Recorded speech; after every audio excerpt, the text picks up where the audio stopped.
Con animo colmo di preoccupazione seguo gli sviluppi della situazione in Venezuela.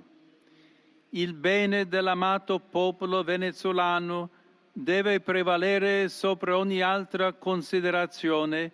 e indurre a superare la violenza e intraprendere cammini di giustizia e di pace, garantendo la sovranità del Paese,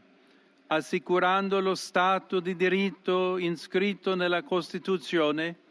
rispettando i diritti umani e civili di ognuno e di tutti, e lavorando per costruire insieme un futuro sereno di collaborazione, di stabilità e di concordia, con speciale attenzione ai più poveri che soffrono a causa della difficile situazione economica. Per questo prego e vi invito a pregare, affidando la nostra preghiera all'intercessione della Madonna di Coromoto e dei santi José Gregorio Hernández e Sor Carmen Rendiles.